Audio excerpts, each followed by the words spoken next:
నమస్తే, నేను రోజా. మానవ చరిత్రలో మరుగున పడిన చీకటి కోణాలను ఆవిష్కరించే విజ్ఞాన వేదిక మిస్ట్రీస్ హిస్టరీస్. ప్రపంచ పటంలో 3 ఖండాల కలయిక, నాగరికతల పుట్టినిల్లు, ప్రపంచ ఆర్థిక వ్యవస్థకు ఊపిరిపోసే చమురు నిధుల నిలయం. అదే మధ్యప్రాచ్యం. దీన్నే మిడిల్ ఈస్ట్‌గా వ్యవహరిస్తారు. కానీ నేడు అదే ప్రాంతం యుద్ధ మేఘాల మధ్య చిక్కుకుంది. ఒకవైపు దశాబ్దాలుగా మండుతున్న ఇజ్రాయెల్ పాలస్తీనా వివాదం, మరోవైపు ఆధిపత్యం కోసం ఇరాన్ సౌదీల మధ్య సాగుతున్న కోల్డ్ వార్ మధ్యప్రాచ్యాన్ని ఒక అగ్నిగుండంగా మార్చాయి. కేవలం ఇరాక్ మీద దాడి చేస్తే ముగిసిపోతుందనుకున్న గొడవలు ఇప్పుడు యెమెన్ తీరాల నుండి లెబనాన్ సరిహద్దుల వరకు ఎందుకు విస్తరించాయి? బ్రిటిష్ వాళ్ళు పెట్టిన మిడిల్ ఈస్ట్ అనే పేరు వెనక ఉన్న రాజకీయ మతలబేంటి? అసలు ఆసియా మధ్యలో లేకపోయినా దీనిని మధ్యప్రాచ్యం అని ఎందుకు పిలుస్తారు? ప్రపంచ గమనాన్ని శాసించే ఈ వ్యూహాత్మక ప్రాంతంపై, అక్కడి భౌగోళిక పరిస్థితులపై, నిరంతరం మారుతున్న రాజకీయ సమీకరణలపై ఇవాల్టి మిస్ట్రీస్ హిస్టరీస్లో పరిశీలిద్దాం.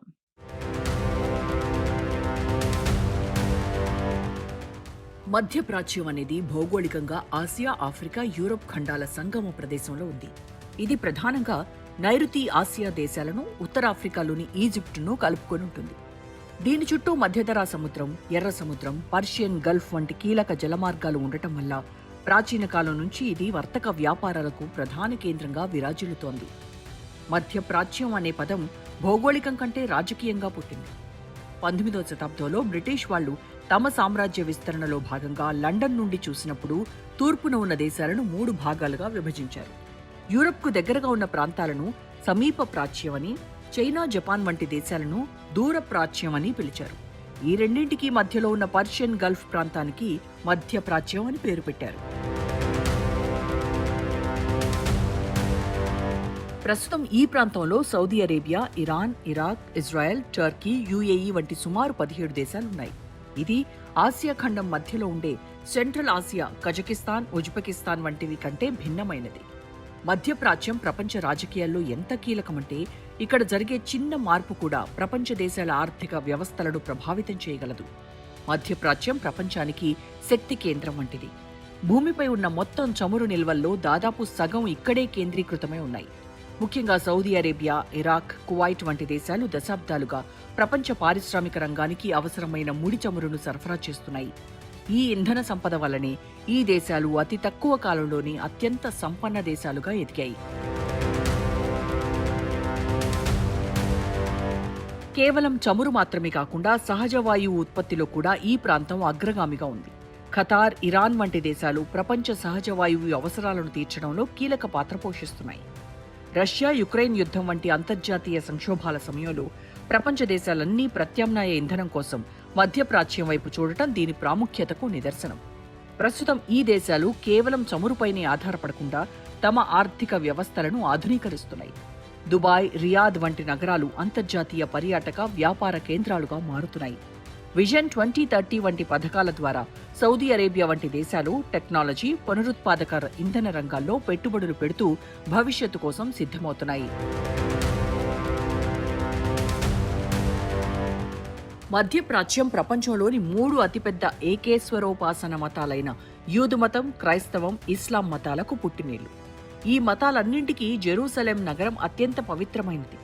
వేల సంవత్సరాల చరిత్ర కలిగిన ఈ ప్రాంతంలో అనేక సామ్రాజ్యాలు వర్ధిల్లాయి. బాబిలోనియన్, పర్షియన్, ఒటోమన్ వంటి గొప్ప సామ్రాజ్యాలు ఇక్కడి సంస్కృతిని, సంప్రదాయాలను తీర్చిదిద్దాయి. ముస్లింలకు అత్యంత పవిత్రమైన మక్కా, మదీనా నగరాలు సౌదీ అరేబియాలో ఉన్నాయి. ప్రతి ఏటా లక్షలాది మంది భక్తులు ఇక్కడికి యాత్రకొస్తుంటారు. అదేవిధంగా క్రైస్తవులకు బెత్లెహెం, యూదులకు కోటెల్ వంటి పుణ్యక్షేత్రాలు ఇక్కడే ఉండటం వల్ల ఈ ప్రాంతం నిరంతరం ఆధ్యాత్మిక చైతన్యంతో ఉంటుంది. అయితే ఇదే మతపరమైన ప్రాముఖ్యత కొన్నిసార్లు వివాదాలకు కూడా కారణమవుతోంది. పవిత్ర స్థలాల ఆధిపత్యం కోసం, భూభాగాల కోసం వివిధ వర్గాల మధ్య పోరాటాలు జరుగుతున్నాయి. ఇజ్రాయెల్ పాలస్తీనా వివాదం దీనికి ఒక ప్రధాన ఉదాహరణ. మతం, సంస్కృతి, చరిత్ర కలిసిమెలిసి ఉన్న ఈ ప్రాంతం ప్రపంచ మానవ నాగరికత పరిణామంలో ఒక చెరపలేని ముద్ర వేసింది. ప్రస్తుతం మధ్యప్రాచ్యం తీవ్రమైన భౌగోళిక, రాజకీయ ఉద్రిక్తతలను ఎదుర్కొంటోంది. ఇరాన్, ఇజ్రాయెల్ మధ్య జరుగుతున్న షాడో వార్ ఇప్పుడు బహిరంగ ఘర్షణగా మారుతోంది. ఇరాన్ తన మద్దతుదారులైన హిజ్బుల్లా, హమాస్, హౌతీల ద్వారా ఇజ్రాయెల్ను ఒత్తిడికి గురిచేస్తుండగా ఇజ్రాయెల్ తన అధునాతన సాంకేతికతతో వారిని ఎదుర్కొంటోంది.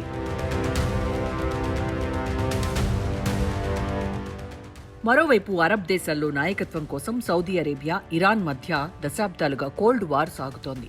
ఇది యెమెన్, సిరియా, లెబనాన్ వంటి దేశాలలో ప్రాక్సీ యుద్ధాలకు దారితీసింది.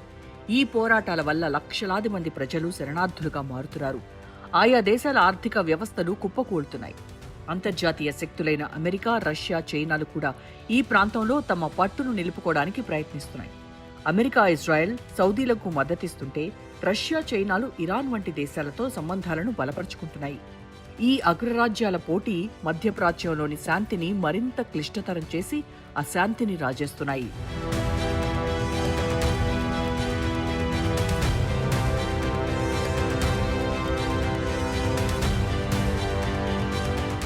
మిడిల్ ఈస్ట్ ఇప్పుడు అగ్నిగుండంగా మారింది. శాంతి వచనాలు పలకాల్సిన చోట క్షిపణుల మోతమోగుతోంది. ఇజ్రాయెల్ చుట్టూ ఇరాన్ నిర్మించిన ఆ రింగ్ ఆఫ్ ఫైర్ ఇప్పుడు ఇజ్రాయెల్ ఎదురుదాడితో ముక్కలవుతుందా? గాజా నుండి యెమెన్ వరకు, లెబనాన్ నుండి సిరియా వరకు యుద్ధ మేఘాలు పెను వినాశనాన్ని మిగిల్చేలా ఉన్నాయి. కేవలం పొరుగు దేశాలతోనే కాదు, వందల మైళ్ల దూరంలో ఉన్న శత్రువులను కూడా ఇజ్రాయెల్ వేటాడి మరీ కొడుతోంది. మరి ఈ బహుముఖ పోరాటంలో గల్ఫ్ దేశాల అంతర్గత వ్యూహం ఏంటి? ఇరాన్ వేసిన పద్మ వ్యూహాన్ని ఇజ్రాయెల్ ఛేదించగలదా? ఈ ఉత్కంఠభరిత యుద్ధ పరిణామాలు ఎటు దారితీస్తాయి?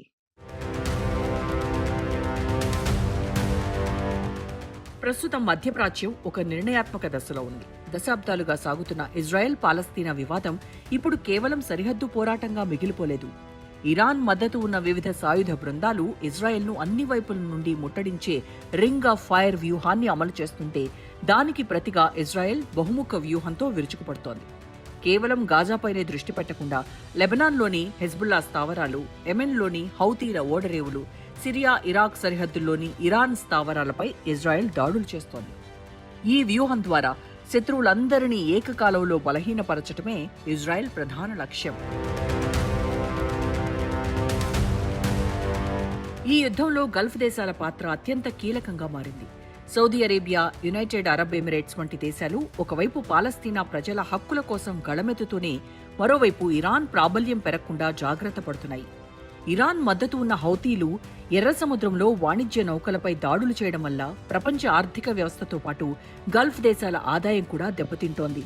అందుకే పరోక్షంగా ఇజ్రాయెల్ చర్యలు ఇరాన్ అనుకూల శక్తులను బలహీనపరిస్తే అది తమ ప్రాంతీయ భద్రతకు మేలు చేస్తుందని ఈ దేశాలు భావిస్తున్నాయి. ఫలితంగా బహిరంగంగా ఇజ్రాయెల్కు మద్దతు ఇవ్వలేకపోయినా తెర వెనుక రక్షణ, నిఘా అంశాల్లో సమన్వయం కొనసాగుతోంది.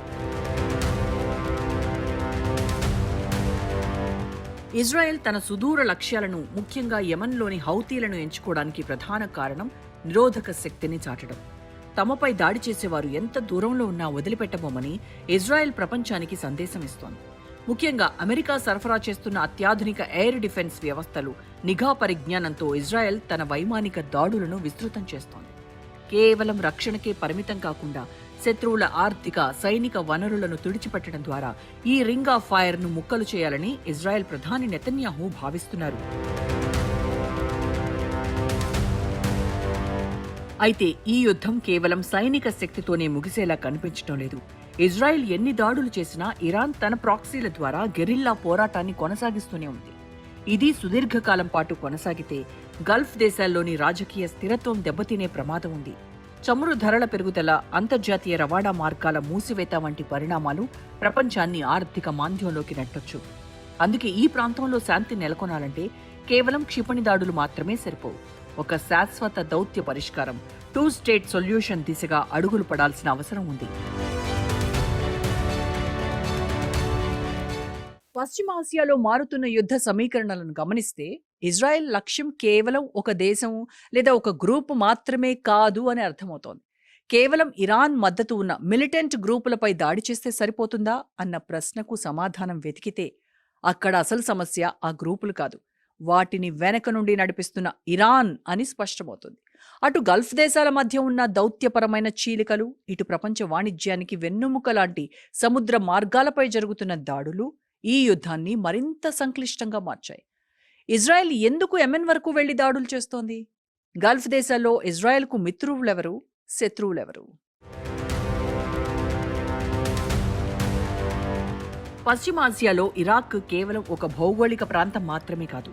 ఇరాన్ నుండి ఇరాక్, సిరియా, లెబనాన్లకు ఆయుధాలు చేరవేసే కీలకమైన ల్యాండ్ బ్రిడ్జ్. ఇరాక్పై దాడి చేయడం వల్ల సరఫరా వ్యవస్థ తాత్కాలికంగా దెబ్బతిన్నప్పటికీ అసలు సమస్య మూలాలు ఇరాన్లోనే ఉన్నాయి. క్షిపణి దాడులకు ఆదేశాలు ఇచ్చేది, నిధులు సమకూర్చేది ఇరాన్ కాబట్టి ఇజ్రాయెల్ కేవలం వేదికలైన ఇరాక్ లేదా సిరియాపైనే కాకుండా నేరుగా అధికార కేంద్రమైన ఇరాన్ను లక్ష్యంగా చేసుకుంటోంది. గల్ఫ్ ప్రాంతమంతా ఇజ్రాయెల్కు వ్యతిరేకం అనుకోవడం పొరపాటే. అబ్రహాం ఒప్పందాల తర్వాత యుఏఈ, బహ్రెయిన్ వంటి దేశాలు ఇజ్రాయెల్తో సత్సంబంధాలు కొనసాగిస్తున్నాయి. అదే సమయంలో ఖతార్ వంటి దేశాలు చర్చల మధ్యవర్తులుగా ఉంటూనే హమాజ్ వంటి సంస్థలకు ఆశ్రయం ఇస్తున్నాయి. ఇక్కడ ఇజ్రాయెల్ దాడులు ఆయా దేశాల ప్రభుత్వాలపై కాకుండా అక్కడ స్థావరాలు ఏర్పరచుకున్న ఉగ్రవాద గ్రూపులు, ఇరాన్ ప్రాక్సీలపైనే ప్రధానంగా జరుగుతున్నాయి. యుద్ధం కేవలం భూభాగాలకే పరిమితం కాకుండా ప్రపంచ వాణిజ్య మార్గాలకు పాకింది. ముఖ్యంగా హార్మోజ్ జలసంధి, బాబ్ ఎల్ మందేబ్ వంటి కీలక మార్గాలను హౌతీలు అడ్డుకోవడం ఇజ్రాయెల్ ఆర్థిక వ్యవస్థకు పెద్ద సవాలుగా మారింది. ఈ వాణిజ్య మార్గాలను రక్షించుకోవడానికి, తమ ఆర్థిక మూలాలను కాపాడుకోవడానికి ఇజ్రాయెల్ యెమెన్లోని హోడైడా, ఓడరేవు వంటి సుదూర ప్రాంతాలపై కూడా దాడులు చేయాల్సిన పరిస్థితి ఏర్పడింది.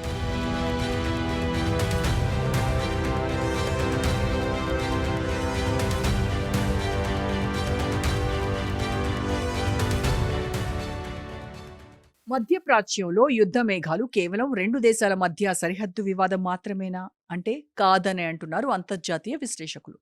ఇజ్రాయెల్ జరుపుతున్న ఈ పోరాటం వెనుక తన ఉనికిని కాపాడుకోవాలనే తపన ఎంత ఉందో, అరబ్ దేశాలకు ఒక అదృశ్య రక్షణ కవచంలా నిలవాలనే వ్యూహం కూడా అంతే ఉంది. ఇరాన్ అణుసామర్థ్యం, ఆ దేశ మద్దతు ఉన్న ప్రాక్సీ గ్రూపుల విస్తరణను అడ్డుకోవడంలో ఇజ్రాయెల్ పోషిస్తున్న పాత్ర ఏంటి? అసలు అబ్రహాం ఒప్పందాల వెనక ఉన్న అసలు రహస్యం ఏంటి? గల్ఫ్ దేశాల ఆర్థిక స్థిరత్వం ఇజ్రాయెల్ సైనిక శక్తిపై ఎలా ఆధారపడి ఉందో ఇప్పుడు చూద్దాం. ఇజ్రాయెల్, ఇరాన్ మధ్య జరుగుతున్న ఈ పోరాటం కేవలం రెండు దేశాల మధ్య ఘర్షణ మాత్రమే కాదు. ఇది మధ్యప్రాచ్య ఆధిపత్యం కోసం జరుగుతున్న పెద్ద యుద్ధం. ఇజ్రాయెల్ గనక యుద్ధాన్ని విరమిస్తే ఇరాన్ మద్దతు ఉన్న హమాస్, హిజ్బుల్లా వంటి ప్రాక్సీ గ్రూపులు తిరిగి బలం పుంజుకుంటాయని, ఇది ఇజ్రాయెల్ ఉనికికే ముప్పు తెస్తుందని ఆ దేశం భావిస్తోంది. ఇజ్రాయెల్ సైనిక శక్తి తగ్గితే ఆ ప్రాంతంలో ఇరాన్ తన ప్రభావాన్ని మరింతగా విస్తరిస్తుందనేది ఒక ప్రధాన వాదన. మరోవైపు గల్ఫ్ దేశాలైన సౌదీ అరేబియా, యుఏఈ వంటివి భద్రతా విషయంలో ఇజ్రాయెల్ ఒక అదృశ్య రక్షణ కవచంలా పనిచేస్తోంది. ఇరాన్ అణు సామర్థ్యం, దాని విస్తరణవాద ధోరణిని అడ్డుకోగల ఏకైక ప్రాంతీయ సైనిక శక్తి ఇజ్రాయెల్ మాత్రమే. ఒకవేళ ఇజ్రాయెల్ బలహీనపడితే లేదా దాని ఉనికి దెబ్బతింటే గల్ఫ్ దేశాలు ఇరాన్ నుండి నేరుగా ముప్పును ఎదుర్కోవాల్సి వస్తుంది. ఇది ఆ దేశాల రాజకీయ స్థిరత్వాన్ని, ఆర్థిక వ్యవస్థలను కుప్పకూల్చొచ్చు. చారిత్రక వైరాలు ఉన్నప్పటికీ గల్ఫ్ దేశాలు ఇజ్రాయెల్తో అబ్రహాం ఒప్పందాల ద్వారా సంబంధాలను మెరుగుపరుచుకోవడానికి ప్రధాన కారణం ఇదే. ఇరాన్ అనే ఉమ్మడి శత్రువును ఎదుర్కోవడానికి ఇజ్రాయెల్ సాంకేతికత, నిఘా వ్యవస్థలు గల్ఫ్ దేశాలకు ఎంతో అవసరం. ఇజ్రాయెల్ లేని మధ్యప్రాచ్యంలో ఇరాన్ తిరుగులేని శక్తిగా అవతరిస్తుందని, అది గల్ఫ్ దేశాలలోని రాచరిక వ్యవస్థలకు అంతిమంగా ముప్పుగా మారుతుందని విశ్లేషకులు హెచ్చరిస్తున్నారు. మొత్తంగా చూస్తే ఇజ్రాయెల్ మనుగడ అనేది గల్ఫ్ ప్రాంతంలో అధికార సమతుల్యతకు అత్యంత కీలకం. ఇజ్రాయెల్ యుద్ధం ఆపడం అంటే అది కేవలం శాంతిని కోరుకోవడం కాదు, తన బలహీనతను ప్రదర్శించడమేనని ఇజ్రాయెల్ వ్యూహకర్తలు నమ్ముతారు. కాబట్టి ఇజ్రాయెల్ ఉనికి, గల్ఫ్ దేశాల భద్రత ఒకదానిపై ఒకటి ఆధారపడి ఉన్నాయి. ఒకటి దెబ్బతింటే రెండో దానిపై ఆ ప్రభావం తీవ్రంగా ఉంటుంది. ఇజ్రాయెల్ సైనిక శక్తి, గల్ఫ్ దేశాల భద్రత పరస్పర ఆధారితమైనది. ఇజ్రాయెల్ తన ఉనికిని చాటుకోవడానికి ప్రదర్శించే పరాక్రమం ఆ ప్రాంతంలో ఇరాన్ వంటి శక్తుల ఆధిపత్యాన్ని అడ్డుకోవడానికి ఒక రక్షణ కవచంలా పనిచేస్తుంది. ఇజ్రాయెల్ వ్యూహకర్తల దృష్టిలో యుద్ధం ఆపడం అనేది శాంతి కంటే బలహీనతగా పరిగణించడం వల్ల వారు తమ పట్టును కోల్పోవడానికి సిద్ధంగా లేరు. ఈ క్రమంలో గల్ఫ్ దేశాల స్థిరత్వం ఇజ్రాయెల్ ఇచ్చే భరోసాపై ఆధారపడి ఉంది. ఒకవేళ ఇజ్రాయెల్ బలహీనపడితే అది మొత్తం గల్ఫ్ ప్రాంతంలో అధికార సమతుల్యతను దెబ్బతీసి అశాంతికి దారితీస్తుంది. దీనికి శాశ్వత పరిష్కారం కేవలం యుద్ధరంగంలోనే కాకుండా దౌత్యపరమైన, ఆర్థికపరమైన వ్యూహాలలో ఉంది. అబ్రహం ఒప్పందాల వంటి ద్వైపాక్షిక సంబంధాలను బలోపేతం చేయడం ద్వారా ఇజ్రాయెల్, అరబ్ దేశాలు ఒకే రక్షణ వ్యవస్థగా ఏర్పడాలి.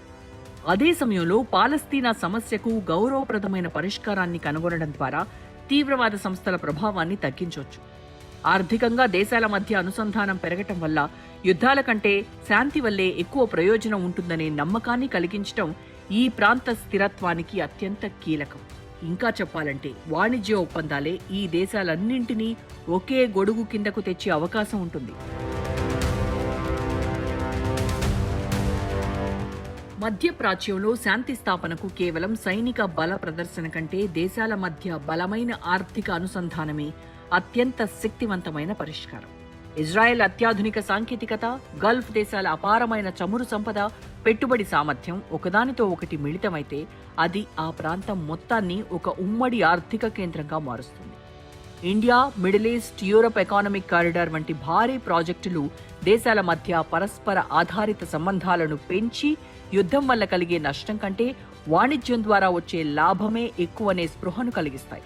ఈ విధంగా ఆర్థిక ప్రయోజనాలు ఒకే గొడుగు కిందకు చేరినప్పుడు ఇజ్రాయెల్ మనుగడ అనేది కేవలం ఆ దేశ అవసరమే కాకుండా మొత్తం గల్ఫ్ ప్రాంతపు ఆర్థిక స్థిరత్వానికి ఒక అనివార్యమైన అవసరంగా మారుతుందని అంతర్జాతీయ వాణిజ్య, ఆర్థిక నిపుణులు భావిస్తున్నారు.